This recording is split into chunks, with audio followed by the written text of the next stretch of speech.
The Henderson family was everything you'd expect from a typical middle-class American household in Bozeman, Montana. Daniel White, 42, worked as a civil engineer for the State Transportation Department, spending his days calculating load capacities for bridges and reviewing highway construction plans. His wife, Clara, 38, taught fourth grade at Hawthorne Elementary School, where her classroom walls were covered with colorful student artwork and motivational posters encouraging young minds to dream big. Their children, Isabel, age 12, and Andrew, age 9, were active kids who spent their summers attending day camps, riding bikes around their neighborhood, and eagerly anticipating their family's annual camping trips. The Whites lived in a modest two-story home on Maple Street with a white picket fence that Daniel had installed himself 3 summers prior. Their golden retriever, Bailey, had the run of the backyard, and neighbors often commented on how the family seemed to embody the American dream. Daniel coached Andrew's Little League team on weekends, while Clara volunteered at the local food bank and organized the annual school fundraiser. They were the kind of people who waved to neighbors, attended community events, and always seemed to have time to help others. Every August, the family made their pilgrimage to Yellowstone National Park, a tradition that had started when Isabel was just 2 years old. Daniel had grown up camping with his own father, and he was determined to pass that love of the outdoors to his children. Clara, initially hesitant about sleeping in tents and dealing with campfire cooking, had grown to cherish these trips as sacred family time, away from the distractions of technology and busy schedules. The kids looked forward to these adventures all year long, collecting camping gear for Christmas and birthdays, studying trail maps, and reading about the park's wildlife. These weren't just vacations. They were formative experiences that shaped the White children's understanding of nature, conservation, and family bonds. The August of 2016 was supposed to be their best Yellowstone trip yet. Daniel had secured a full week off work, something that rarely happened during the busy summer construction season. Clara had spent months planning their itinerary, purchasing new camping equipment, and even splurging on a larger tent that would give them more space and comfort. The children had been counting down the days on their bedroom calendar, crossing off each date with growing excitement. Isabel, now 12 and entering 7th grade in the fall, had developed a passion for photography and begged her parents to let her bring her new digital camera to document their adventures. She dreamed of becoming a wildlife photographer someday and saw this trip as the perfect opportunity to build her portfolio. Andrew, always the more adventurous of the two, had been reading survival guides and practicing knot-tying techniques he'd learned in Boy Scouts. He carried a small notebook where he documented different types of trees, animal tracks, and interesting rock formations they encountered on their hikes. The family had reserved their usual campsite at Bridge Bay Campground, a location they'd grown familiar with over the years. Daniel appreciated its proximity to Yellowstone Lake and the relatively easy access to several hiking trails suitable for children.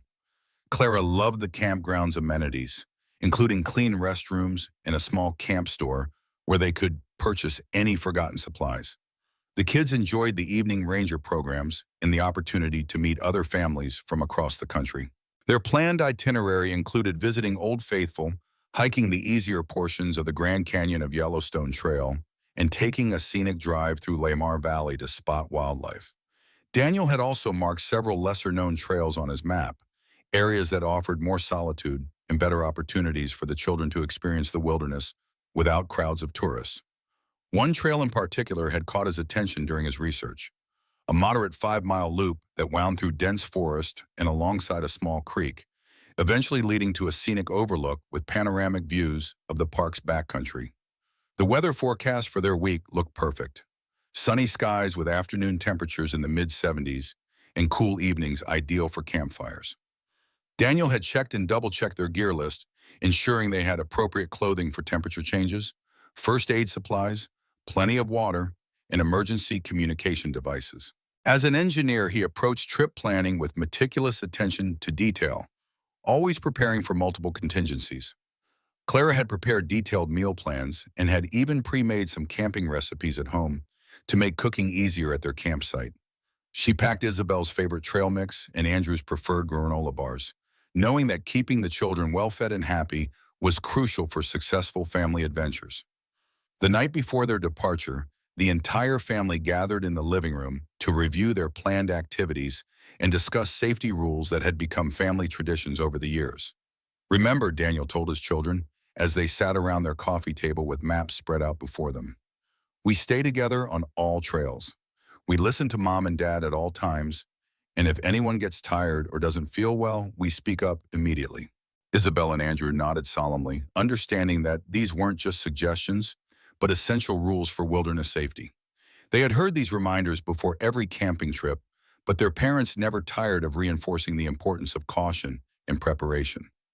The family loaded their SUV on Sunday evening, August 14th, 2016, with Daniel carefully organizing their gear to maximize space and ensure easy access to essential items. Clara double-checked their reservation confirmations and park passes, while the children helped carry sleeping bags and personal items to the vehicle.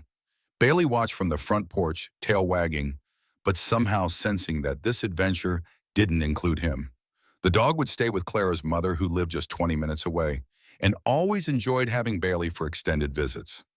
As they settled into bed that night, each family member felt the familiar excitement that preceded their annual Yellowstone adventure. Isabel fell asleep clutching her camera manual, determined to capture the perfect wildlife shot. Andrew reviewed his wilderness guide one more time, hoping to spot a bear or wolf from a safe distance. Daniel and Clara quietly discussed their route and timeline, both looking forward to a week of uninterrupted family time in one of America's most beautiful locations. None of them could have imagined that within 72 hours they would vanish without a trace into the vast wilderness of Yellowstone National Park, beginning a mystery that would baffle investigators, break the hearts of their community, and eventually lead to one of the most extraordinary discoveries in the park's history. The White family arrived at Yellowstone National Park on Monday morning, August 15th, 2016, just as the early morning mist was beginning to lift from Yellowstone Lake.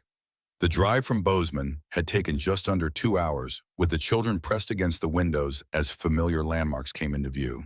Daniel pulled into the Bridge Bay Campground registration area at 9:30 a.m., 30 minutes before their official check-in time, but the friendly ranger at the gate allowed them to proceed to their reserved site. Campsite 47 was exactly as they remembered, a level area surrounded by tall lodgepole pines with a clear view of the lake through the trees. The morning air carried the distinctive scent of pine needles and wood smoke from nearby campsites, where early risers were already preparing breakfast. Clara immediately began organizing their camp kitchen, while Daniel and the children worked together to set up their new tent, a process that took longer than expected as they familiarized themselves with the upgraded design.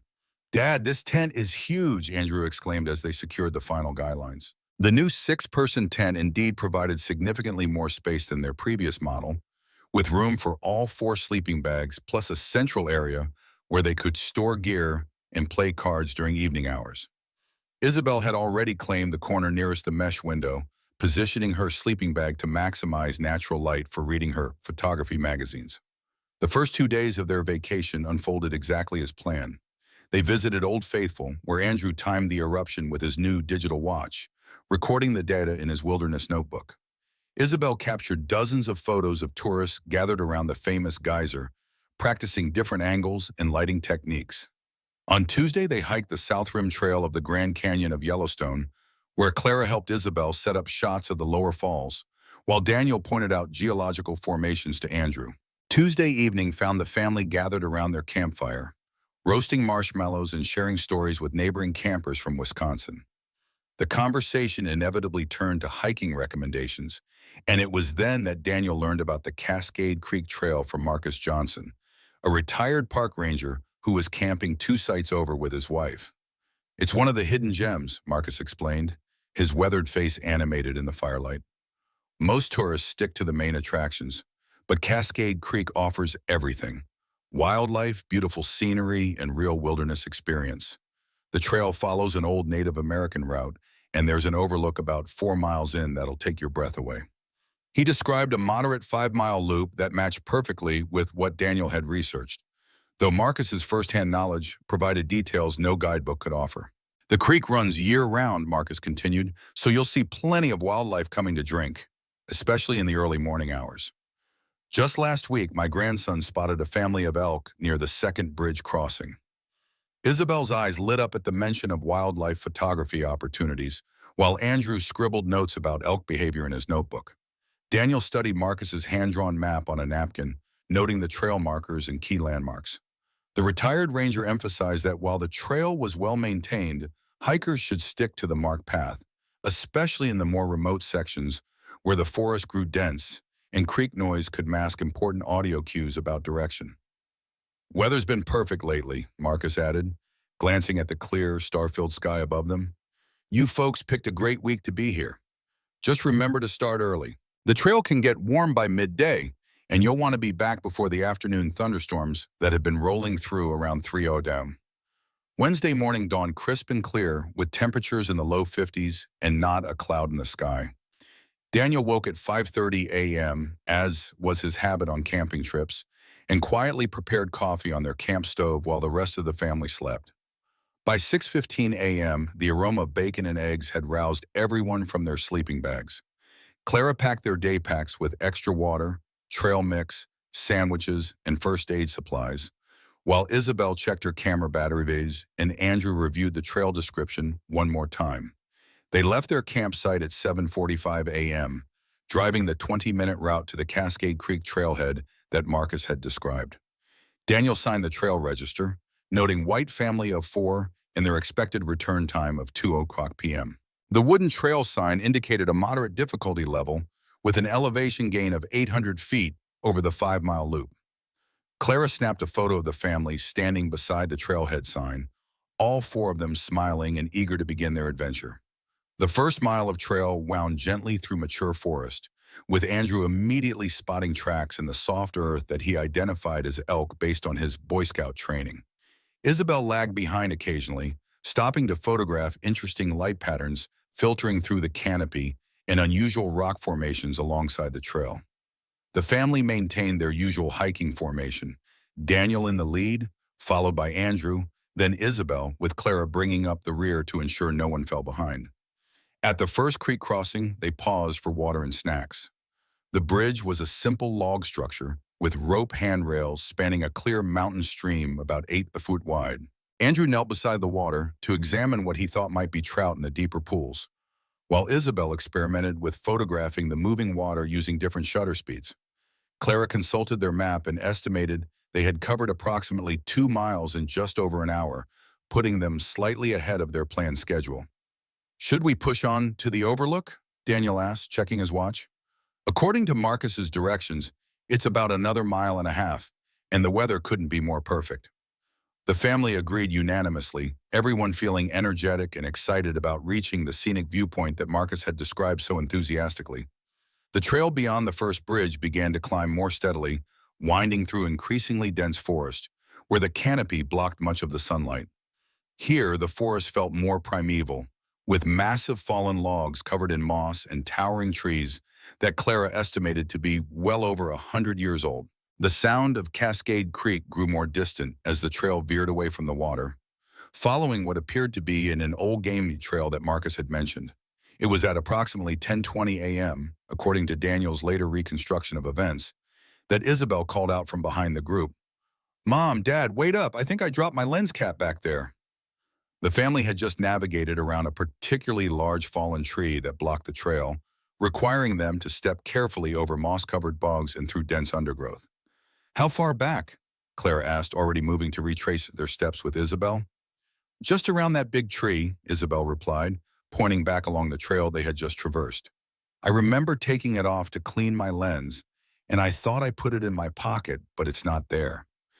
Daniel and Andrew continued forward along the trail while Clara and Isabel backtracked to search for the missing lens cap. "We'll wait for you at the next trail marker," Daniel called over his shoulder. "There should be one coming up soon according to Marcus's description." The plan was simple and safe. Maintain visual contact while Isabel quickly retrieved her equipment, then regroup and continue together. But when Clara and Isabel returned to the fallen tree area 5 minutes later, having successfully located the lens cap wedged between 2 rocks, Daniel and Andrew were nowhere to be seen. Clara called out their names, her voice echoing through the dense forest. No response came back except the distant sound of running water and the whisper of wind through pine branches. "They probably went a little further than they planned," Clara told Isabel. though a small knot of concern was already forming in her stomach. You know how your dad gets when he's excited about reaching a destination.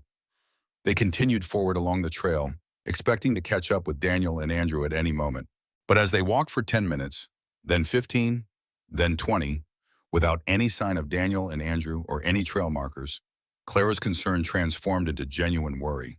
The trail seemed to fork in several directions, none of which were marked on their map or mentioned in Marcus's description. Clara pulled out her cell phone, but as expected, in this remote area of the park, there was no signal. "Mom, where are they?" Isabel asked, her voice beginning to show traces of fear. The forest around them seemed to have grown quieter, more oppressive, as if the trees themselves were holding their breath. Clara made the decision that would haunt her for years to come.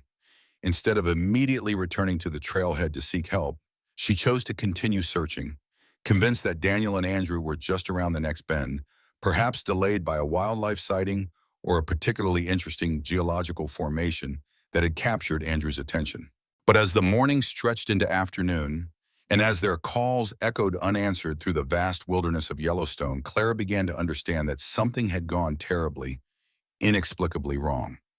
By 2:30 p.m., when they should have been returning to their vehicle, Clara and Isabel found themselves lost in a maze of unmarked trails, with no sign of Daniel and Andrew, and with the afternoon thunderstorms that Marcus had warned about beginning to gather ominously overhead. The first drops of rain began falling at 3:15 p.m., as Clara White made the most difficult decision of her life. After nearly 3 hours of frantically searching the maze of unofficial trails beyond the fallen tree, calling out until her voice was hoarse and finding no trace of her husband and son, she finally accepted that she and Isabel needed to get help immediately.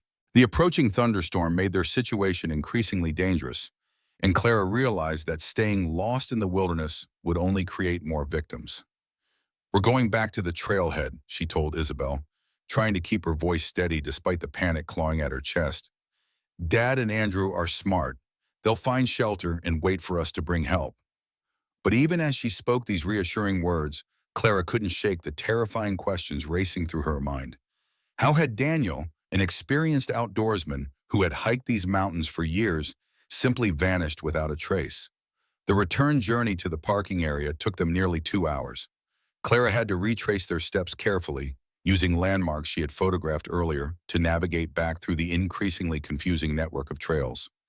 Isabel, usually chatty and energetic, walked in stunned silence, clutching her camera like a lifeline. The thunderstorm that Marcus Johnson had predicted arrived with full force around 4:30 p.m., soaking them both and making the trail treacherous with mud and slippery rocks.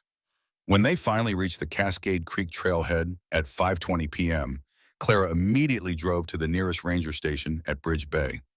Ranger Keisha Williams was just completing her afternoon patrol when Clara burst through the door, Isabel close behind, both of them drenched and clearly distraught. "My husband and son are missing," Clara gasped, the words tumbling out in a rush. "We were hiking Cascade Creek Trail. We got separated for just a few minutes and they disappeared. I've been searching for hours. Please, you have to help us find them." Ranger Williams immediately activated the park's emergency response protocol. Within 30 minutes, search and rescue coordinator Jaden Taylor arrived at the scene, along with 2 additional rangers and a team of volunteer searchers who lived year-round in the park community. Taylor, a 20-year veteran of wilderness rescue operations, began gathering essential information while his team prepared equipment and studied topographical maps. "Tell me exactly what happened," Taylor said, his calm professionalism helping to steady Clara's nerves. "Start from when you entered the trail this morning and give me every detail you can remember, no matter how small it might seem." Clara recounted their morning, the 7:45 a.m. departure, signing the trail register, the first creek crossing, Isabel's dropped lens cap, and the decision to split up briefly near the fallen tree. Taylor took careful notes, paying particular attention to the timing and the specific location where the family had last been together. "This trail you're describing," Taylor said, consulting his detailed park maps, "it doesn't match our official Cascade Creek Trail. That's a short half-mile nature walk near the lake. Are you certain about the name?" It was then that Clara remembered Marcus Johnson's hand-drawn map and his description of a hidden gem trail that most tourists never discovered. Taylor immediately radioed for Marcus Johnson to be located at the campground. When the retired ranger arrived 20 minutes later, the mystery deepened significantly. Marcus confirmed that he had indeed recommended what locals called the Old Cascade Creek Trail, an unofficial route that followed historical Native American paths through remote wilderness areas. "I've hiked that trail dozens of times over the years," Marcus explained, his face pale with worry. "It's challenging, but well marked with blazes on trees. I can't understand how anyone could get lost, especially an experienced hiker like Daniel seemed to be." Marcus provided a detailed description of the trail layout, including the locations of creek crossings, elevation changes, and the scenic overlook that served as the trail's destination. By 7 p.m., a full-scale search operation was underway. Taylor had assembled a team of 12 professional search and rescue personnel, along with 8 volunteers who knew the area intimately. They were equipped with GPS devices, emergency communication equipment, medical supplies, and camping gear for an extended search effort. The team divided into 4 groups, each assigned to cover different sections of the Mau wilderness area where Daniel and Andrew might have wandered. The search continued through the night despite dangerous weather conditions. Rangers used powerful searchlights and called out regularly, hoping to hear responses from the missing hikers. Search dogs arrived from Bozeman at 11:30 p.m., brought by Montana Fish, Wildlife, and Parks at Taylor's request.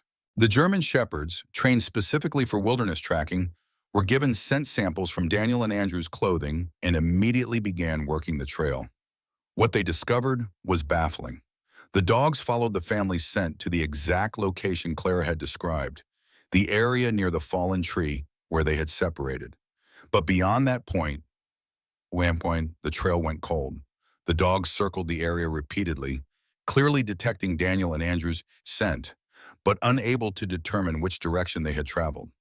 It was as if the father and son had simply evaporated into the wilderness air.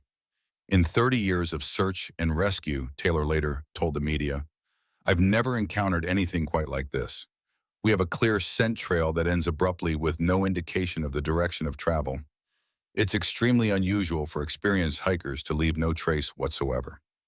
Word of the disappearance spread quickly through the park's close-knit community and beyond. Clara's mother, Patricia Williams, drove down from Great Falls that evening, arriving at the campground just after midnight to comfort her daughter and granddaughter.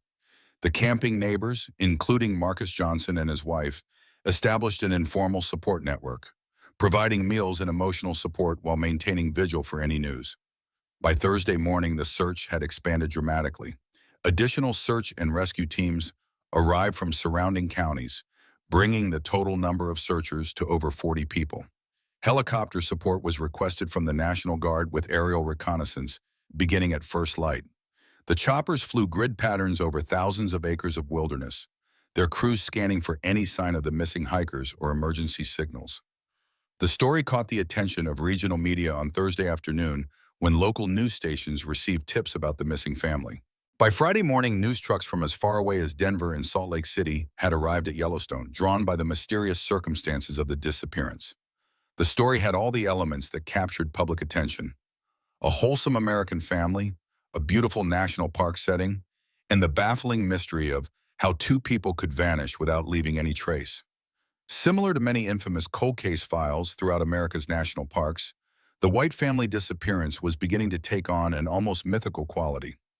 Isabel White became the face of the tragedy, her school photograph appearing on news broadcasts across the region as she made tearful pleas for information about her father and brother. "They're really smart about the outdoors," she told reporters, her voice barely above a whisper. "My dad taught my brother everything about camping and hiking.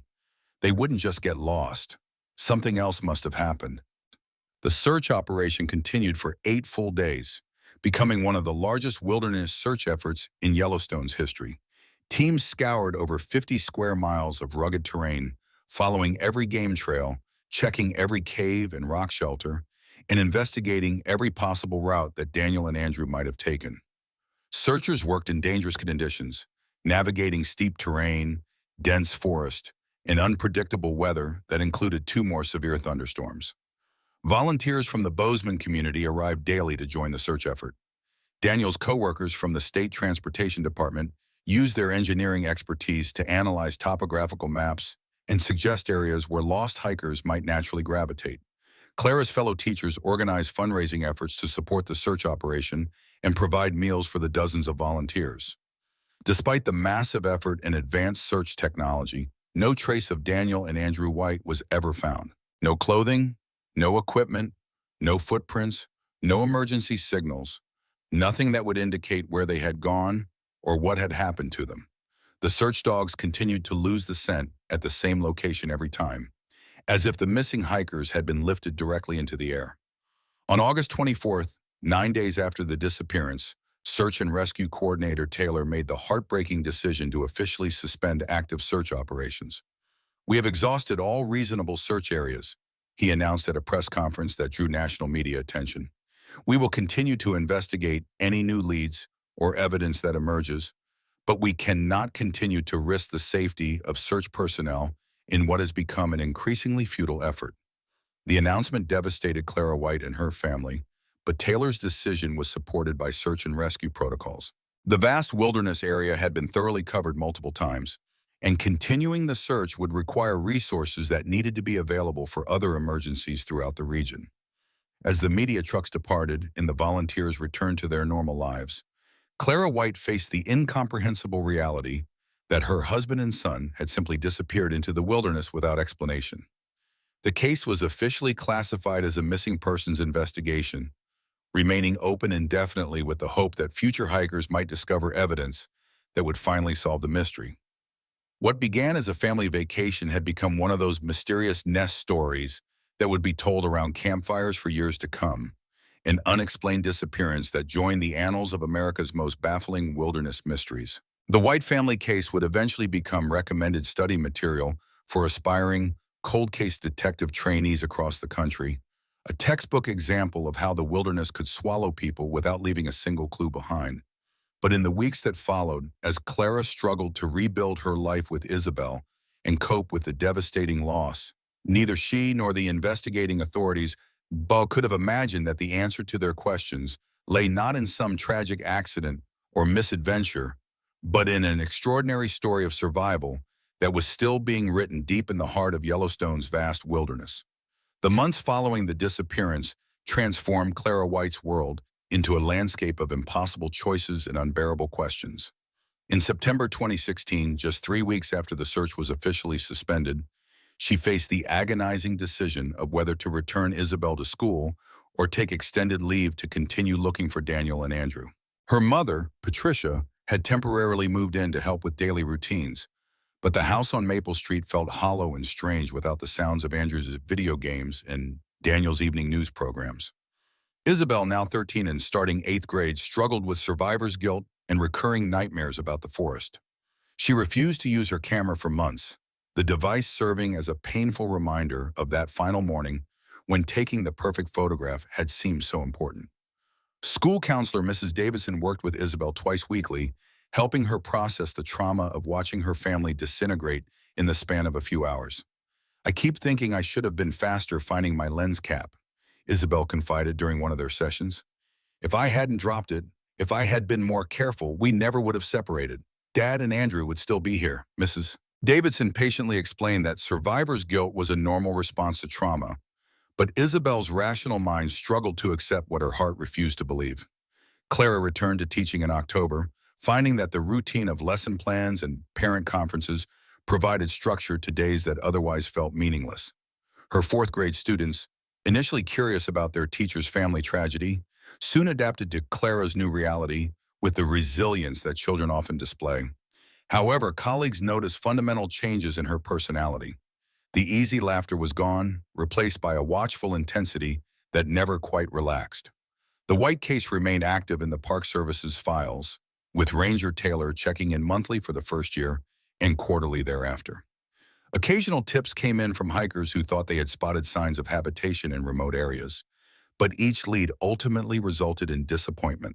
In November 2016, a backpacker reported finding carved initials DDW on a tree about 15 miles from the Cascade Creek area, but investigation revealed the carving was decades old and had no connection to Daniel White. Christmas 2016 was devastating for the family. Claire and Isabel traveled to Patricia's house in Great Falls, unable to face the holiday decorations and traditions that had always included Daniel and Andrew. The local news ran anniversary stories about the disappearance, keeping the case in public consciousness, but providing no new information. Support groups for families of missing persons helped Clara understand that grief without closure follows different patterns than traditional mourning, creating a suspended state of hope and despair that can persist for decades. Unlike deaths, where rituals and ceremonies help mark transitions, missing person cases create a unique psychological torture, a continuous limbo where families remain trapped between hope and acceptance. The one-year anniversary in August 2017 brought renewed media attention and a brief resumption of volunteer search efforts organized by the Bozeman community. Marcus Johnson, the retired ranger who had recommended the fatal trail, never forgave himself for his role in the tragedy. He spent every summer weekend for 2 years hiking remote areas of Yellowstone, convinced that persistence would eventually reveal some clue about what had happened to Daniel and Andrew. "I drew that map," he told Clara during a chance encounter at the grocery store in Bozeman. "I sent them into those woods. I'll never stop looking until I find something that explains what happened." Clara assured him that the tragedy wasn't his fault, but Marcus's haunted expression suggested he would carry that burden for the rest of his life. As 2018 arrived, Clara made the difficult decision to sell the house on Maple Street. The mortgage payments were manageable on her teacher's salary, but every room held memories that made healing impossible. She and Isabel moved to a smaller apartment across town, closer to Isabel's high school and Clara's elderly mother. The golden retriever Bailey had died of cancer in March 2018, removing the last daily reminder of their former life as a complete family. Isabel gradually returned to photography during her sophomore year, but her subjects had changed completely. Instead of wildlife and landscapes, she focused on portraits of elderly residents at the local nursing home, drawn to faces that carried their own stories of loss and endurance. Her work earned recognition in regional high school competitions, and she began considering pursuing photojournalism in college. The second anniversary brought fewer media inquiries, and by the third year, the white disappearance had largely faded from public attention, except among the dedicated community of amateur investigators who research unsolved cases online. Clara occasionally received emails from these researchers offering theories ranging from wildlife attacks to human trafficking, but most speculation was based on incomplete information and wishful thinking rather than evidence.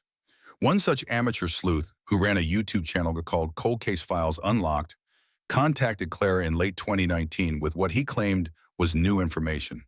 His theory involved a complex conspiracy of Park Service cover-ups related to unexplained disappearances in national parks.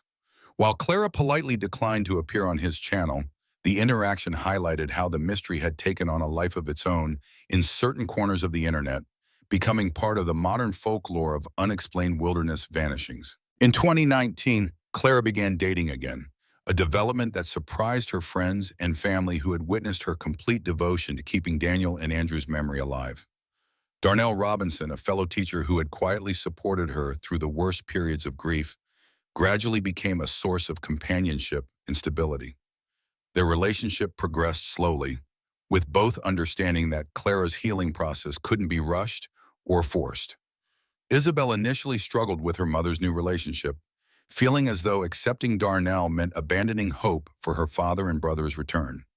Family counseling helped her understand that moving forward didn't require giving up love for missing family members, but the emotional journey was complicated by the lack of closure that death would have provided. Local law enforcement officially designated the White case as a cold case in early 2020, a classification that reflected the reality that no new evidence had emerged despite years of investigation. The case file remained open, but active investigation had ceased except for follow-ups on credible new tips. For Clara, this administrative reclassification felt like another small death, another institutional acknowledgement that Daniel and Andrew might never be found. The fourth anniversary in August 2020 coincided with the COVID-19 pandemic, which ironically provided relief from the annual media attention and well-meaning but painful community remembrances. Clara and Isabel spent the day hiking a local trail near Bozeman, sharing memories of happier camping trips, while maintaining the annual tradition of leaving flowers at the Cascade Creek trailhead. By 2021, Isabel had graduated from high school with honors and enrolled at the University of Montana to study journalism. Her senior project had been a documentary about families of missing persons, featuring interviews with other parents who understood Clara's unique form of grief. The project won several awards and helped Isabel process her own trauma while giving voice to others who live with similar uncertainty.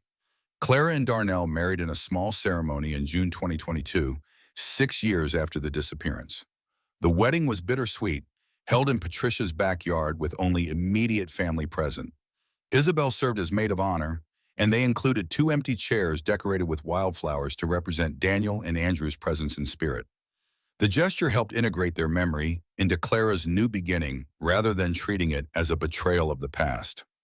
Darnell Robinson brought stability and kindness to Clara's life, but he also understood that he was joining a family forever marked by unresolved tragedy. He never tried to replace Daniel as Isabel's father figure, instead offering support and friendship while respecting the complex dynamics of a family built around absence and hope. The Park Service continued receiving occasional reports from hikers who thought they had found evidence related to the White case. In summer 22, a group of backpackers reported hearing voices calling for help in a remote canyon area, but extensive investigation revealed no human presence. These false alarms became increasingly rare as the years passed, and the case receded from active memory. Isabel completed her junior year of college in spring 2023, specializing in investigative journalism with a focus on missing persons cases.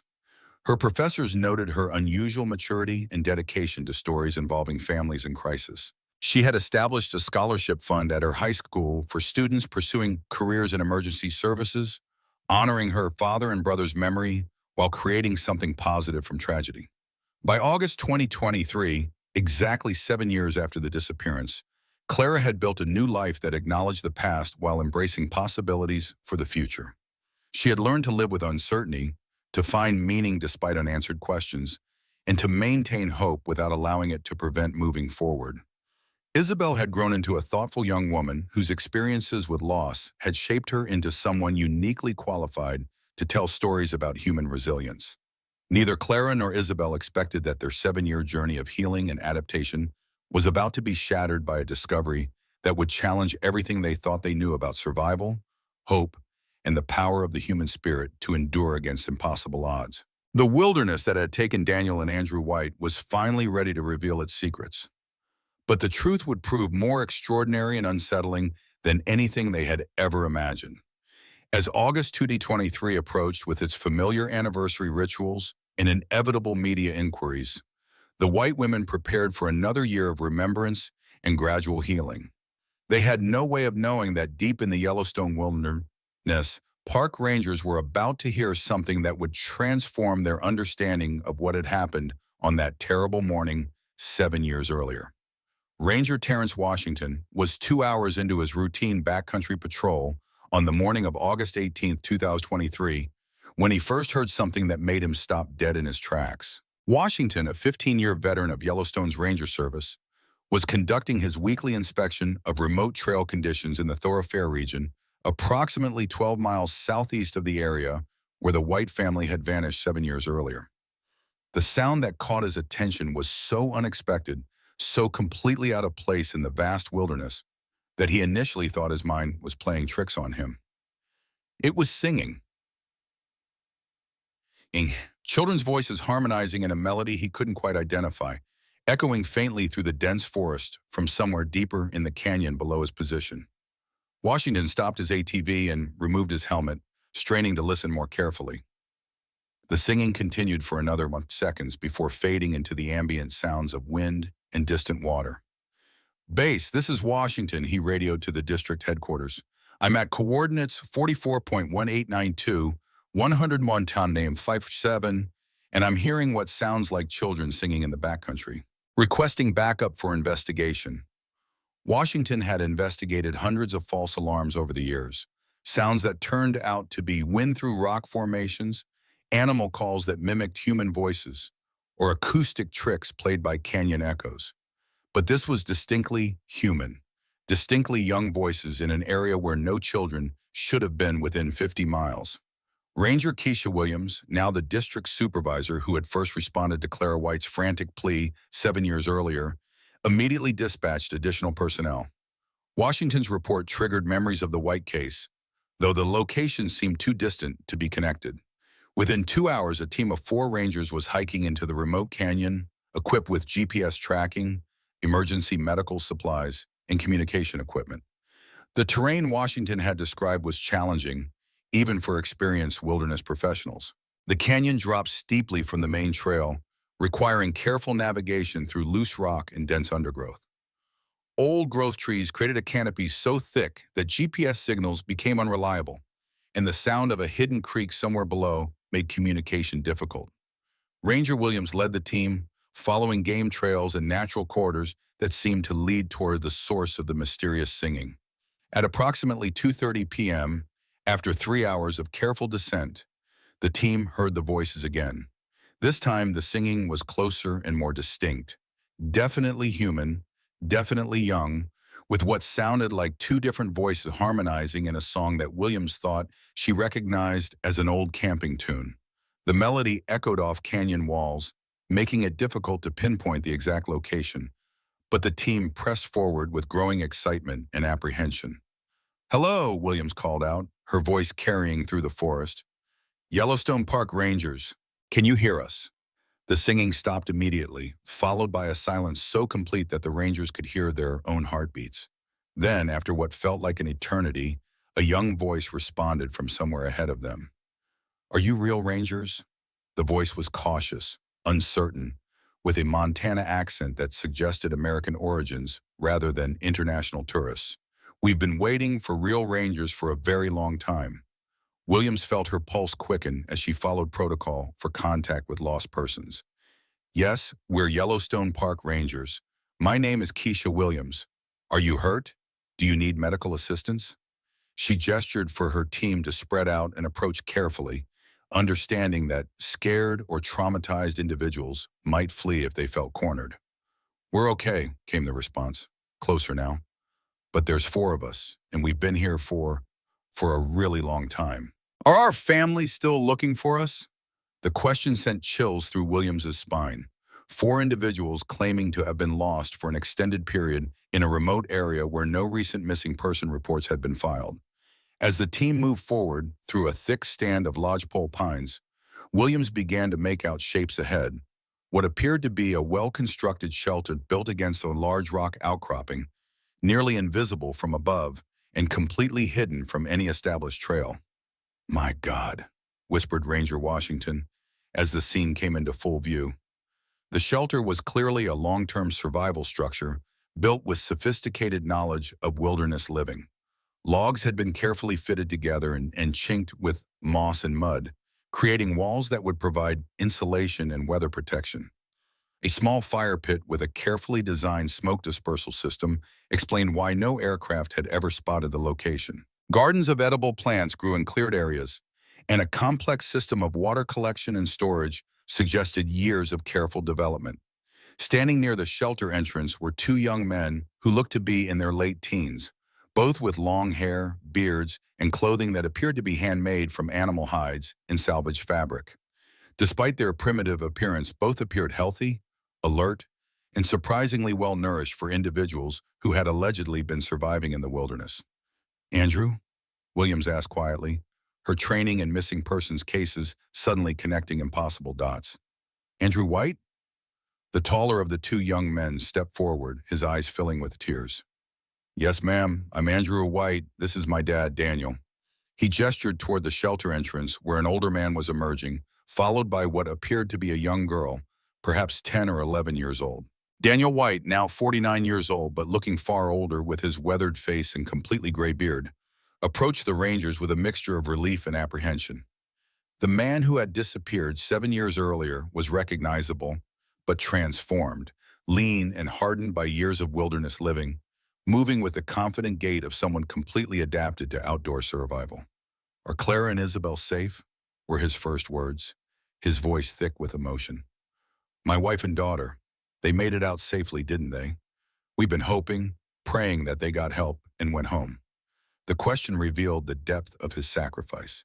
For 7 years, Daniel White had believed his family was safe while he remained lost in the wilderness. Williams quickly confirmed that Clara and Isabel had survived, though she couldn't immediately provide details about their current situation. Her training kicked in as she assessed the group's immediate medical needs while trying to understand the incredible situation unfolding before her. The fourth member of their group was the biggest surprise, a young girl named Mai Lin, who had apparently been lost during a family camping trip in 2019. Her parents had reported her missing after she wandered away from their campsite near the Grand Canyon of Yellowstone, triggering a massive search effort that was eventually called off after 2 weeks. Somehow, Daniel and Andrew had found her, taken her in, and cared for her for the past 4 years. "We heard the search helicopters," Daniel explained as the Rangers began documenting the extraordinary scene. "For weeks that first year, we heard them flying overhead. But by the time we understood what had happened, by the time we realized Clara and Isabel had made it out safely, we were too deep in the wilderness. And Andrew was—" He paused, looking at his son with a mixture of pride and sorrow. Andrew, now 16 years old, had suffered a severe leg injury during their first week in the wilderness, a fall from a rock ledge that resulted in a compound fracture. Daniel's engineering background and Boy Scout training had enabled him to set the bone and create a splint. But for months, Andrew couldn't travel far from their shelter. By the time he had healed enough for long-distance hiking, they had established a survival routine that was working, and the risks of attempting to navigate back to civilization seemed greater than staying put. "We kept expecting rescue teams to find us," Daniel continued, "but this canyon is invisible from above, and we were much further from the original trail than anyone would have searched. After the first year, we realized we might be here for a very long time. So we focused on creating a sustainable way to live." The shelter and surrounding area revealed the incredible ingenuity that had kept the group alive for 7 years. Daniel had used his engineering skills to create water filtration systems, food preservation methods, and weather-resistant structures. Andrew had become an expert hunter and forager, learning to identify edible plants and track game with skills that would have impressed professional survivalists. Together, they had created a hidden homestead that could have supported them indefinitely. Little Mai Lin, now 15 but small for her age due to limited nutrition during crucial growing years, had adapted to wilderness life with the resilience that children often display. She had learned to read weather patterns, identify animal signs, and contribute to the group's survival while maintaining the optimistic spirit that had kept everyone's morale intact during the darkest periods. "We never gave up hope," Andrew said, his voice strong despite obvious emotion. "Dad always said that someday someone would find us. We just had to stay alive and stay together until that happened." The singing that had attracted Ranger Washington's attention was part of their daily routine, a way to maintain connection with their former lives and keep Mai Lin's spirits up during the long wilderness years. As emergency medical personnel were radioed and preparations began for the complex evacuation of 4 people who had been presumed dead for years, Williams struggled to comprehend the full magnitude of what they had discovered. The White case had become legendary among park personnel as an example of how the wilderness could swallow people without a trace.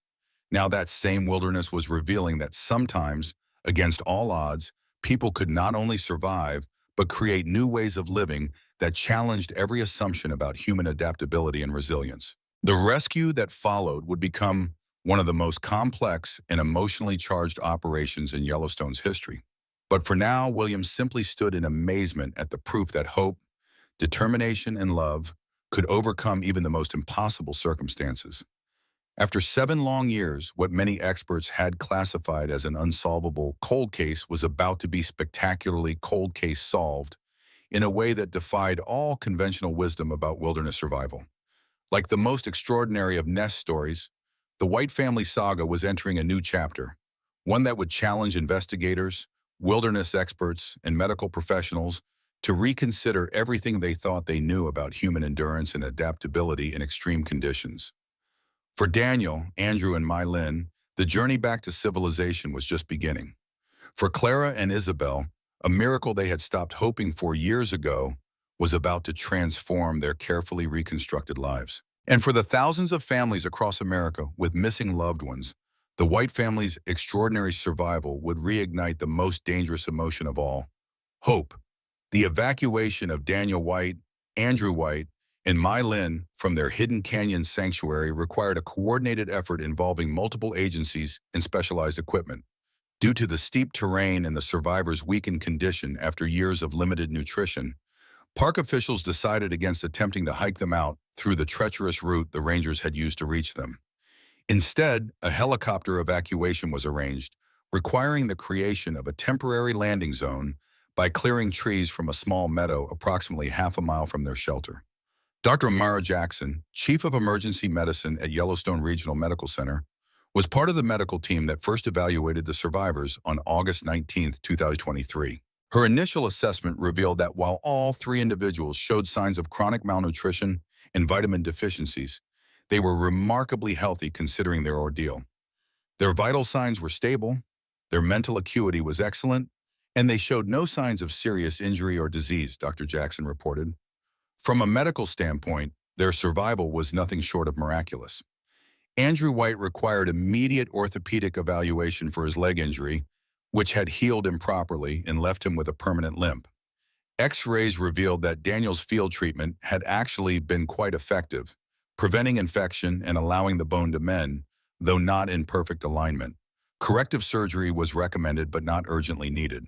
My Lin, despite being significantly underweight for her age, showed no signs of developmental delays and had actually learned survival skills that impressed the medical staff. She can identify over 50 species of edible plants, predict weather changes based on cloud patterns, and construct shelters from natural materials, noted Dr. Jackson in her report.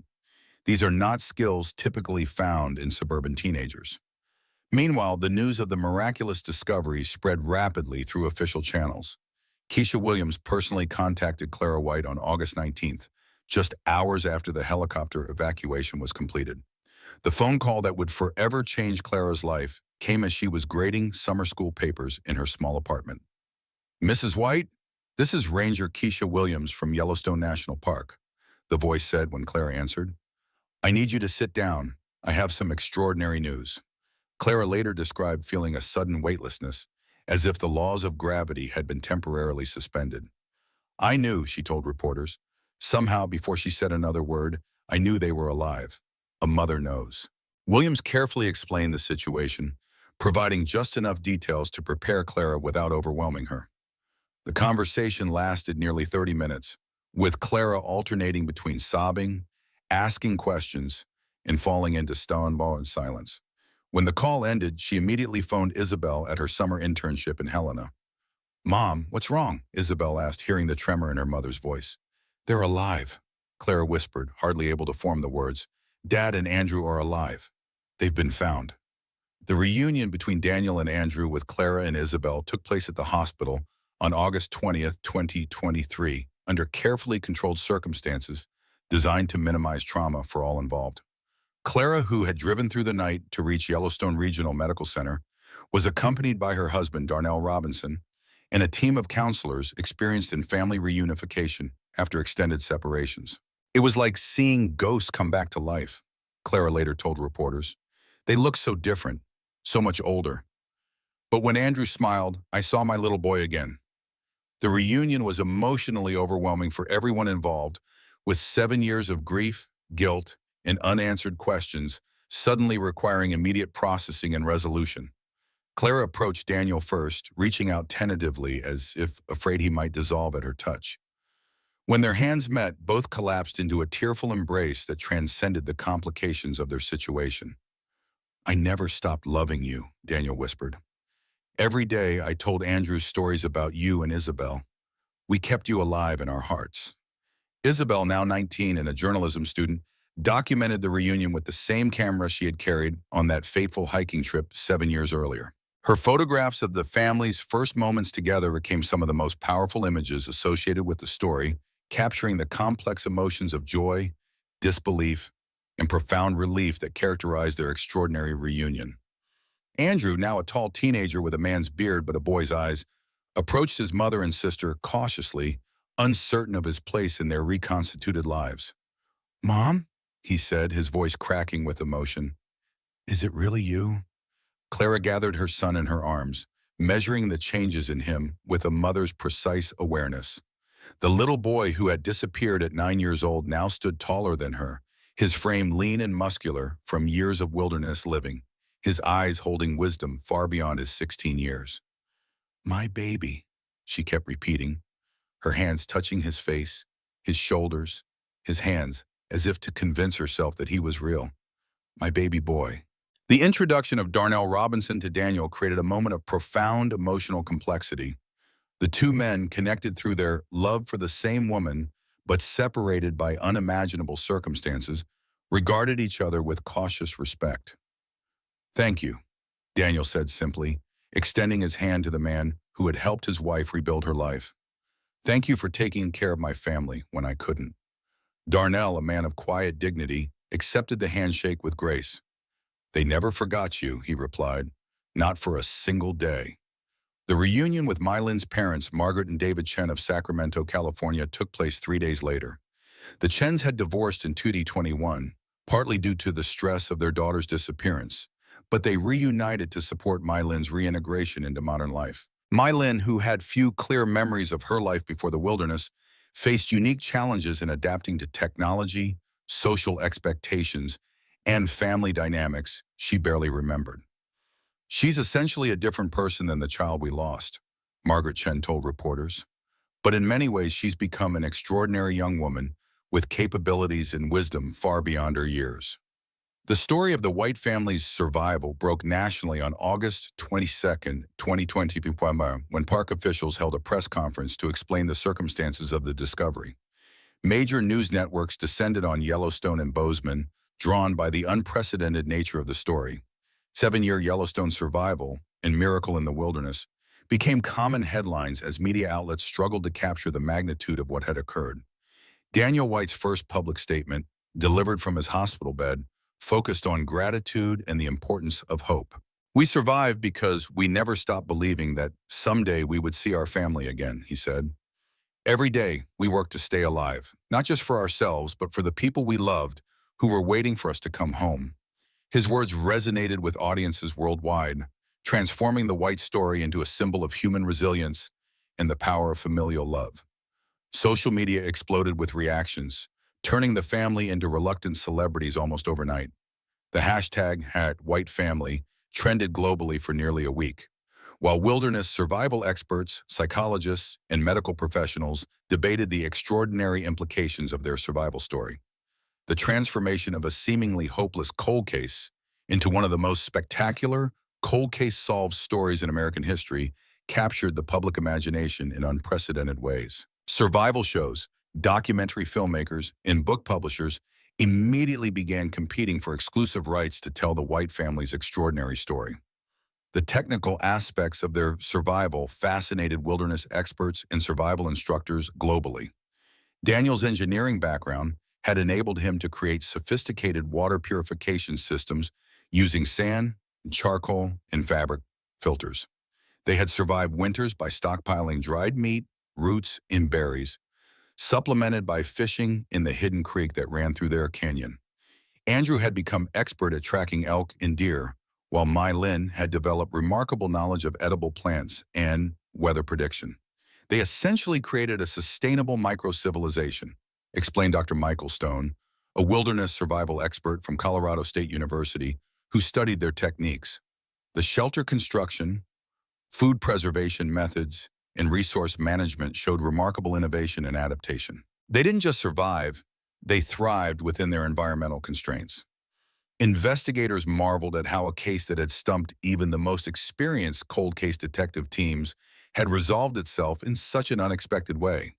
For years, the prevailing theories had involved foul play, animal attacks, or tragic accidents.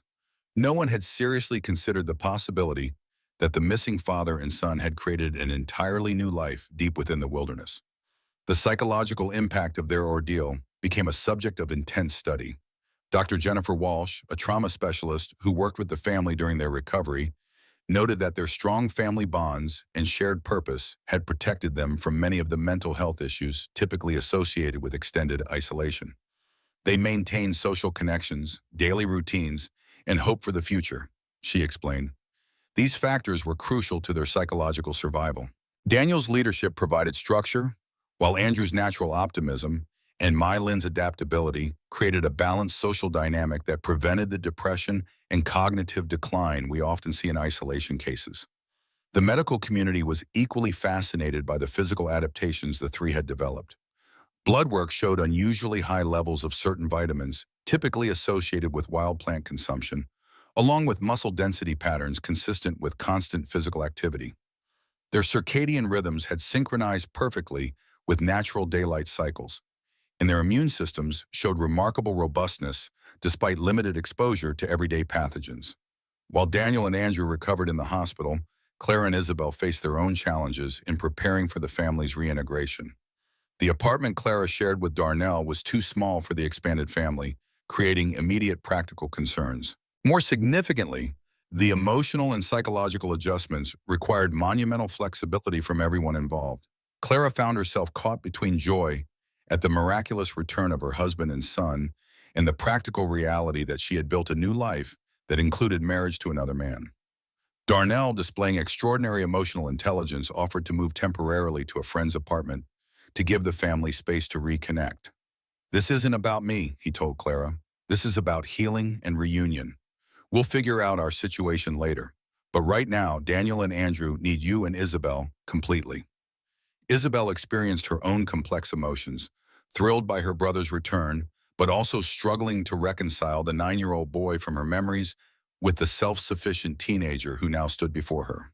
The siblings spent hours together in the hospital, Isabel showing Andrew photographs on her phone while he described the wilderness skills he had mastered. "He asked me if I still had my camera," Isabel told a documentary filmmaker. "That was the first thing he wanted to know, if I had kept taking pictures. When I showed him my portfolio, he cried. He said he had imagined me becoming a photographer all these years, and now it was real." The discovery prompted a comprehensive review of search and rescue protocols in national parks. The fact that the White group had survived in an area that had been searched extensively raised questions about search methodologies and the assumptions investigators make about lost persons' likely locations. New protocols were developed for extended searches in remote canyon areas and hidden geographical features that might shelter survivors for extended periods. This case, which had begun as one of countless nest stories told among wilderness enthusiasts and park rangers, now promised to revolutionize how future search operations would be conducted. Satellite imaging experts from NASA volunteered to develop new thermal detection systems that could identify human habitations even when carefully camouflaged, while drone technology companies offered to create autonomous search vehicles specifically designed to access difficult canyon terrain. Andrew White's reintegration into society became particularly challenging due to his age during the ordeal. Having spent his crucial teenage years in the wilderness, he struggled with technology, social media, and contemporary youth culture. However, his survival skills and maturity impressed educators and counselors. Plans were developed for him to complete his high school education through specialized programs designed for students with unique backgrounds. "Andrew has knowledge and experience that most adults will never possess," said Dr. Patricia Moore, an educational psychologist working with the family. "The challenge is helping him bridge the gap between his wilderness expertise and the academic and social skills he'll need for modern life." Andrew expressed interest in pursuing careers in wilderness education or search and rescue operations, fields where his unique experience would be invaluable. Several outdoor leadership schools offered him scholarships, recognizing that his firsthand survival experience could benefit future generations of wilderness professionals. Meanwhile, Daniel White faced complex legal and financial challenges as he attempted to reclaim his former life. His engineering license had lapsed. His Social Security and tax records showed him as deceased, and the family's insurance policies had paid out death benefits years earlier. Legal experts worked to resolve these unprecedented complications, while Daniel underwent physical therapy to address the effects of 7 years of hard physical labor and limited medical care. As news of the White family spread, other families with missing loved ones found themselves experiencing powerful emotional responses. For some, the miraculous return of Daniel and Andrew after 7 years rekindled hope that their own missing family members might someday be found alive. For others, the story reopened wounds of grief and uncertainty. Support groups for families of missing persons reported a surge in attendance and activity following the media coverage. Dr. Raymond Carter, who specialized in working with these families, noted the complex impact of such high-profile recoveries on the broader missing persons community. While the White story offers inspiration and hope, it can also create unrealistic expectations, Dr. Carter explained. For every miraculous reunion, there are thousands of cases that end tragically or remain unresolved. We work to help families balance hope with reality and to find peace regardless of outcome. The original campsite area where the family had disappeared became an unofficial pilgrimage site for people inspired by their story. Park officials had to implement crowd control measures and establish designated viewing areas to manage the influx of visitors wanting to see where the miracle of Yellowstone had begun. The site served as a powerful reminder that hope should never be abandoned, even in the face of seemingly impossible circumstances. Financial support for the family's recovery came from unexpected sources. A GoFundMe campaign raised over $500,000 to support medical expenses, legal fees, and the family's reintegration costs. Book and movie rights were sold with proceeds designated for wilderness safety education and search and rescue improvement programs. The Whites announced that they would use their platform to advocate for missing persons families and wilderness safety education. As September 2023 approached, the family began the difficult process of determining their future living arrangements. Clara's marriage to Darnell created a situation without clear precedent, legally or emotionally. After weeks of honest conversations, counseling sessions, and heart-wrenching decisions, Clara made the choice to legally separate from Darnell, while she and Daniel assessed whether their relationship could be rebuilt after 7 years apart. "There's no roadmap for this," Clara explained to close friends. "We're all trying to honor the commitments we've made and the love we feel, while recognizing that everyone has changed in profound ways." Darnell, displaying remarkable grace throughout the process, maintained his supportive presence while giving Clara and Daniel space to reconnect. "I just want Clara to be happy," he told his brother during a private conversation. "If that means finding her way back to Daniel, I'll accept that. This situation is bigger than any one person's feelings." For Isabel, watching her mother navigate these complex emotions while supporting Andrew's reintegration created its own stresses. She turned to her photography as a means of processing, creating a powerful series of images documenting her family's reunion and adjustment. Her professors encouraged her to develop the project into her senior thesis, recognizing its unique perspective on trauma, resilience, and reunion. Mai Lin, meanwhile, faced her own challenges in returning to her divorced parents' homes in Sacramento. Having adapted to wilderness living from ages 11 to 15, she found modern suburban existence overwhelming and confusing. Constant noise, artificial lighting, processed foods, and social media all created sensory overload that sometimes led to panic attacks and withdrawal. "In the canyon, everything made sense," she told her therapist. "You work to survive. You listen to nature, you live by the sun and seasons. Now there are so many rules that don't make sense, so many things that don't seem important, but everyone acts like they are." Her parents arranged for her to attend a specialized reintegration program designed for children who had experienced extreme isolation or unusual living circumstances. The program combined academic catch-up with gradual exposure to modern social dynamics and technology. Mai Lin's relationship with the White family remained strong, with weekly video calls providing continuity and emotional support during her difficult transition. By early October, medical professionals had cleared Daniel and Andrew for outpatient care, allowing them to leave the hospital and begin their reintegration into daily life. The family decided to temporarily move into Patricia Williams's home in Great Falls, which offered more space and privacy than Clara's apartment, while they worked through their new family dynamics. Their first night together as a reunited family, eating dinner around Patricia's dining table, brought surreal moments of both joy and disorientation. Daniel marveled at electric lights, indoor plumbing, and the sensation of sleeping in a real bed. Andrew was fascinated by smartphones, television, and the internet, technologies that had evolved significantly since his disappearance at age 9. "It's like they're time travelers," Patricia observed to Clara after the men had gone to bed. "They stepped out of 2016 and landed in 2023, but they also lived through those years in an entirely different world." On this sense of temporal displacement created unique psychological challenges. Dr. Walsh worked with the family to understand that while they had all experienced the same 7 years chronologically, they had lived through fundamentally different realities. Daniel and Andrew had experienced a world governed by immediate survival needs, seasonal changes, and the rhythms of nature, while Claire and Isabel had navigated grief, technological advancement, and social evolution. We need to honor both journeys, Dr. Walsh advised. Neither experience invalidates the other. The key is finding ways to bridge these different lived realities into a shared future. As October progressed, the media frenzy began to subside, allowing the family more privacy to work through their complex emotions. Daniel and Clara spent long hours in conversation, sharing their separate journeys and exploring whether their relationship could be rebuilt.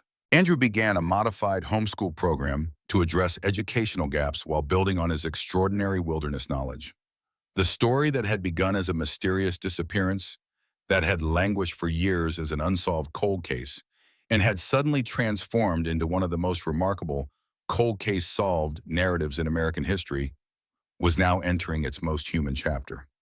Beyond the headlines and the medical marvels, beyond the survival techniques and the psychological studies, was a family trying to reconcile two versions of reality and forge a path forward that honored both.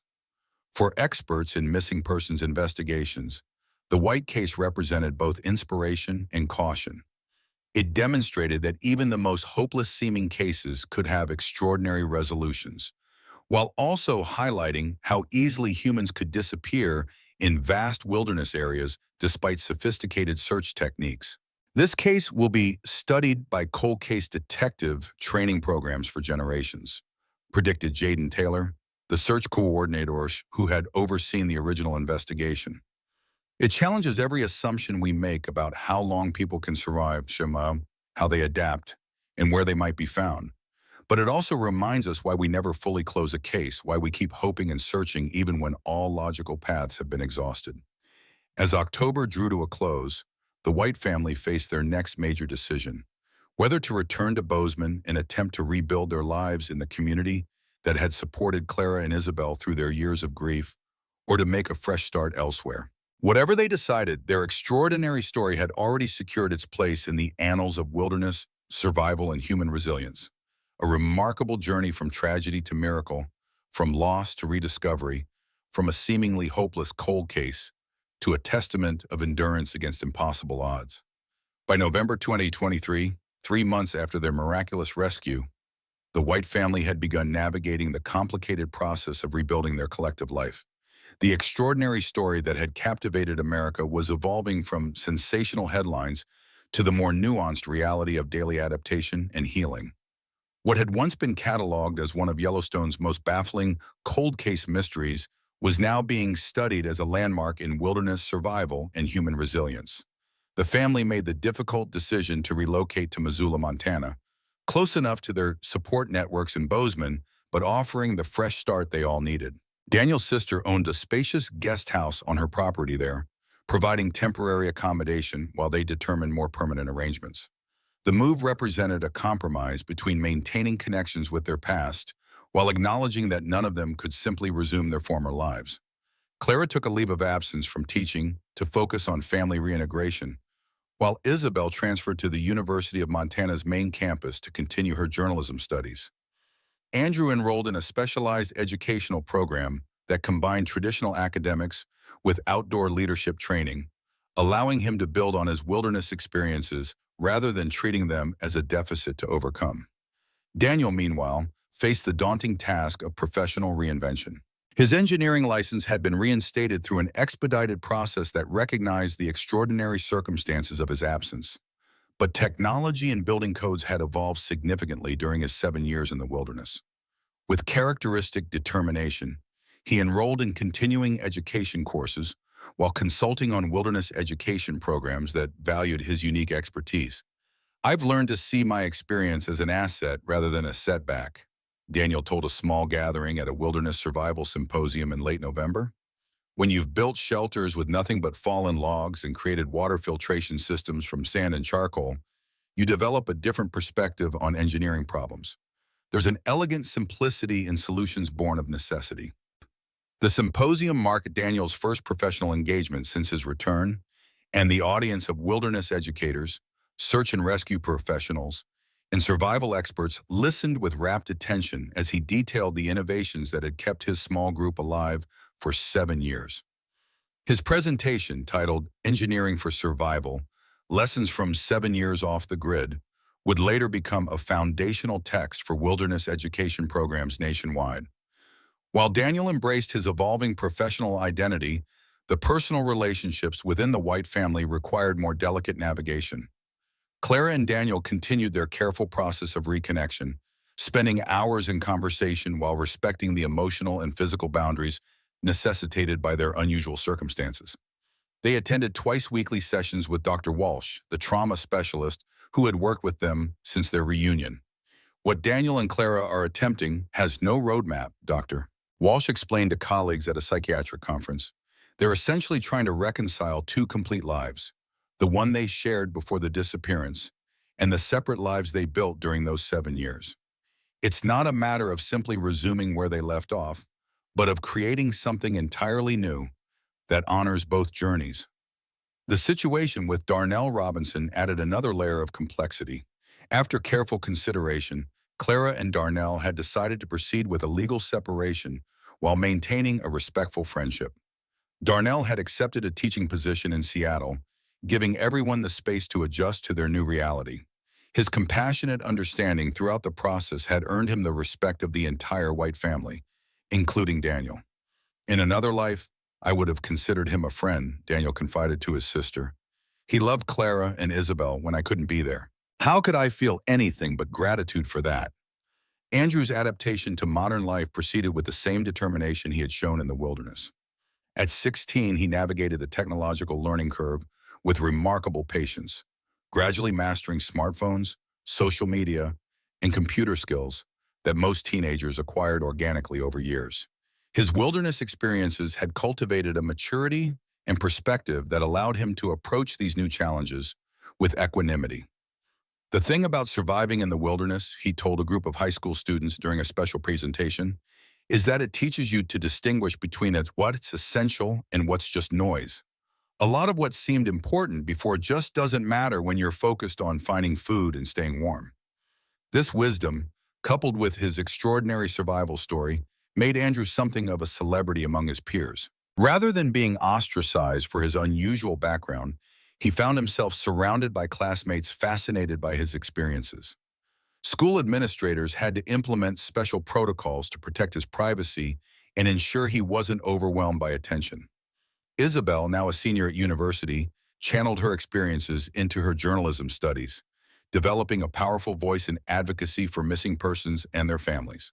Her documentary project on the family's reunification won the student division at a regional film festival, earning her internship offers from major media outlets.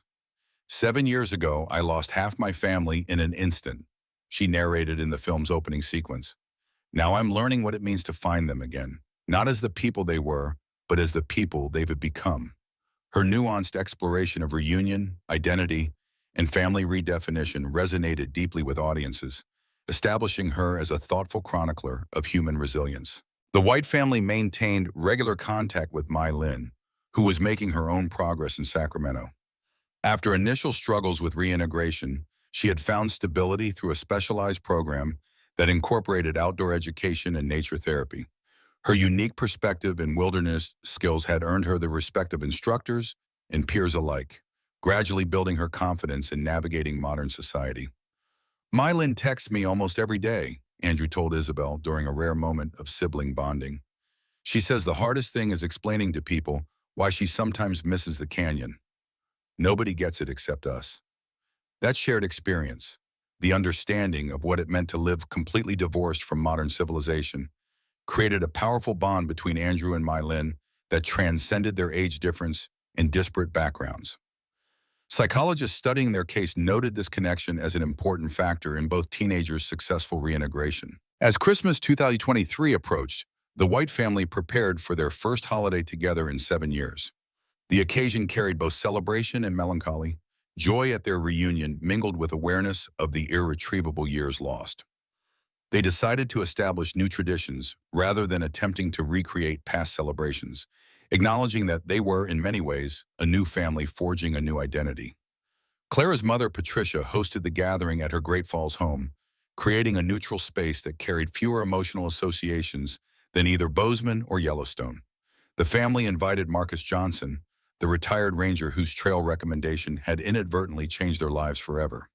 His presence represented a kind of closure, transforming what could have been a relationship defined by guilt and blame into one of mutual respect and shared experience.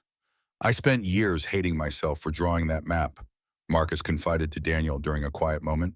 I never imagined I'd be sitting at your Christmas table.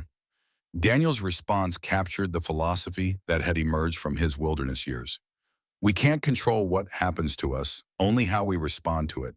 That canyon taught me that blame is just another form of wasted energy. The holiday gathering attracted media attention, with several outlets requesting permission to document this milestone in the family's journey. The Whites declined all such requests, choosing to preserve the privacy of this intimate reunion. Instead, Isabel captured the day in a series of black and white photographs that would later form part of her senior project.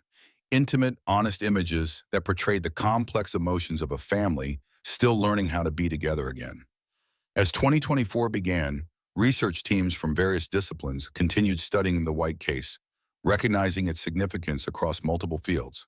The Department of Psychology at Montana State University established the Wilderness Survival Psychology Initiative, a research program dedicated to understanding the psychological adaptations that had enabled Daniel, Andrew, and Mylin to maintain their mental health during prolonged isolation.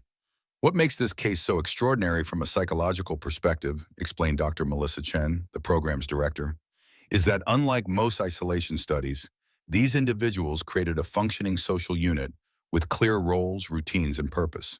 They didn't just survive physically, they maintained psychological resilience through community building and shared goals. Medical researchers were equally fascinated by the physical adaptations displayed by the survivors. Blood work revealed unique microbiome characteristics and metabolic efficiency that suggested their bodies had optimized for the available nutrition in ways rarely seen in modern humans. Immunologists noted their robust immune responses despite limited exposure to common pathogens, while nutritionists studied how their wild food diet had affected everything from inflammation markers to dental health. The search and rescue community, meanwhile, implemented lessons learned from the White case into new protocols for wilderness searches. The fact that a family could survive undetected for 7 years in an area that had been extensively searched challenged fundamental assumptions about how lost persons behave and where they might be found. We're completely revising our long-term search strategies based on the White case, explained Jaden Taylor, now the director of the Mountain West Search and Rescue Training Center. Before this, we operated on the assumption that after 72 hours, we were likely looking for remains rather than survivors.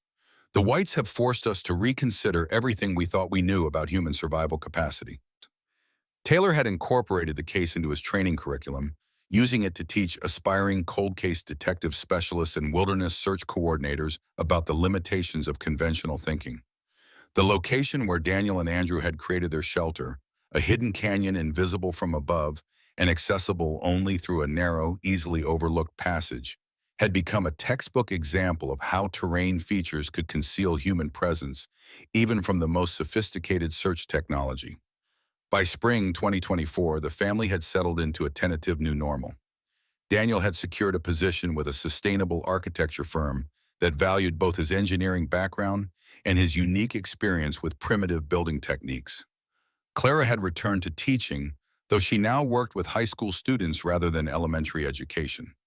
Andrew continued his specialized educational program, excelling particularly in sciences and practical skills courses. In April 2024, the family received an unexpected communication from the producers of Nest Stories, a popular documentary series focusing on wilderness mysteries and survival tales.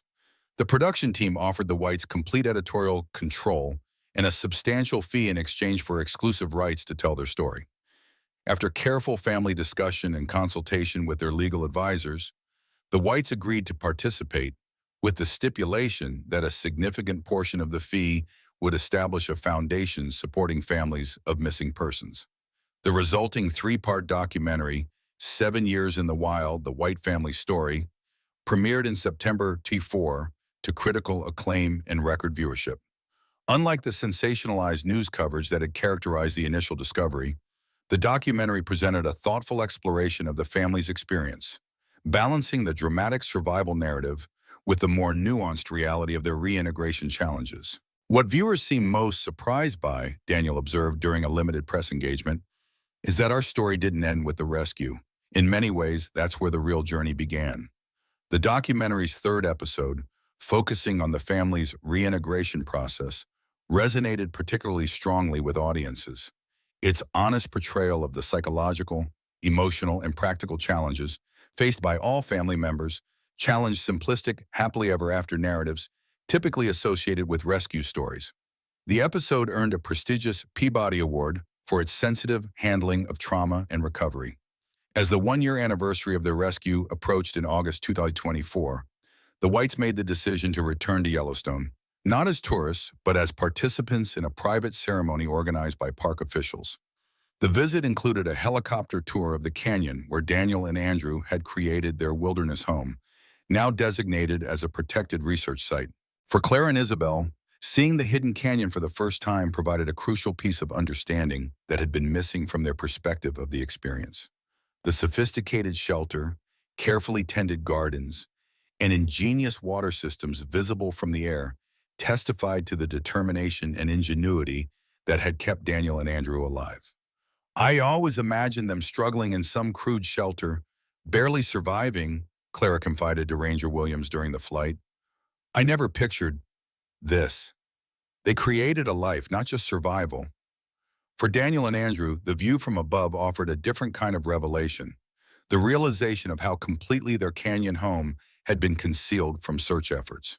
From the air, the natural features that had sheltered them for 7 years created an almost perfect camouflage, explaining why even the most thorough search operations had failed to locate them. I used to lie awake at night wondering why no one found us, Andrew said quietly as they circled above the canyon. Now I understand we were invisible. The family also visited the fallen tree where they had separated, now marked with a small bronze plaque commemorating their story. Standing together at the spot that had changed their lives forever, they experienced a collective sense of closure. Not an end to their journey, but the acknowledgement of a chapter completed. The ceremony that followed was intimate, attended only by key individuals who had played significant roles in either the search or the rescue. Ranger Williams, Jaden Taylor, Marcus Johnson, and Dr. Jackson gathered with the White family as Park Superintendent Robert Martinez dedicated a new search and rescue training facility named in their honor. The White family's extraordinary story reminds us of both the dangers and the wonders of wilderness, Martinez said during the dedication. Their experience has transformed how we approach search and rescue operations, how we understand human survival capacity, and how we conceive of the relationship between humans and wild places. As fall 2024 arrived, the family continued their process of integration and healing. Clara and Daniel had made the decision to renew their marriage vows, acknowledging that while they could not reclaim their past relationship, they could build a new one founded on their shared history and individual journeys. The small ceremony, planned for October, represented not a resumption of their interrupted life, but a conscious choice to create a future together. Andrew, approaching his 17th birthday, had developed a clearer vision of his future path. His unique experiences had fostered an interest in environmental conservation and wilderness education. Several universities had already expressed interest in his application, despite his unconventional educational background, recognizing the extraordinary knowledge and perspective he would bring to their programs. Isabel graduated from university with honors in December 2024. Her senior thesis, a multimedia exploration of family, loss, and reunion, earning recognition from both academic and professional circles. Job offers followed, but she chose instead to accept a fellowship that would allow her to document the stories of other families experiencing long-term separation and reunion, applying the insights gained from her own experience to help others navigate similar journeys. The White family's extraordinary odyssey, from typical American family to headline-making disappearance, from presumed tragedy to miraculous survival, from cold case to cold case solved, had transformed not only their own lives, but had rippled outward to influence fields ranging from search and rescue methodology to psychological trauma treatment, from wilderness survival education to missing persons advocacy. Their story challenged fundamental assumptions about human adaptability, the boundaries between civilization and wilderness, and the capacity of the human spirit to endure extreme circumstances. For the thousands of families across America living with the uncertainty of a missing loved one, the White family's return offered a powerful reminder that even the most hopeless situations could have unexpected resolutions. Yet perhaps the most profound impact of their journey was the most intimate. The reminder that family bonds could survive even the most extraordinary separation, that love could endure across wilderness and years, and that human connection remained the most powerful survival tool of all. As Daniel White stood on the porch of their new Missoula home in late December 2024, watching the Montana winter transform the landscape into a crystalline wonderland reminiscent of his wilderness years, he reflected on the strange circularity of his journey. The same wilderness that had separated him from his family had ultimately strengthened the essence of what family meant, not the physical proximity or shared routines, but the unbreakable threads of love and memory that connected them across any distance. Inside, he could hear Clara and Andrew laughing over a board game, while Isabel's camera shutter clicked softly, capturing another moment in their evolving story. Tomorrow, Mylin would arrive for a holiday visit, completing their unusual extended family circle. Daniel smiled, recognizing that while their story would always be extraordinary, their daily life had achieved something even more precious, a new kind of ordinary. For investigators who had spent years examining cold case disappearances in America's wilderness areas, the White family story offered both inspiration and caution. It demonstrated the remarkable adaptability of the human spirit, while also revealing how easily people could vanish within vast natural landscapes, even with modern search technology. The case had become required study material in cold case detective training programs nationwide, a powerful reminder that sometimes the most unlikely explanations prove true. The wilderness takes, but sometimes it gives back, Daniel had told the Nest Stories documentary team in his final interview. It taught us what matters, what endures, what can be lost, and what can never be taken away. If there's any meaning to our story, maybe it's this: that home isn't a place, but the people who wait for you, who remember you, who never stop believing that someday, somehow, you'll find your way back to them. As 2025 approached, the White family's story had secured its place not just in the annals of remarkable survival tales or cold case solved narratives, but in the broader American understanding of family, resilience, and hope. Their journey from ordinary family vacation to extraordinary wilderness saga had become a modern parable about the endurance of the human spirit and the transcendent power of love to survive against impossible odds. The canyon that had sheltered them would eventually return to wilderness, their carefully constructed life there slowly reclaimed by nature. But the lessons of those 7 years would continue to shape not only the Whites' lives, but the lives of countless others touched by their remarkable story. A testimony to the extraordinary capacity of ordinary people to adapt, endure, and ultimately find their way home again, no matter how impossible the odds might seem. In a world increasingly disconnected from wilderness and natural challenges, the White family saga offered a powerful reminder of humanity's forgotten resilience and the profound truth that sometimes being lost is the beginning, not the end, of finding one's way.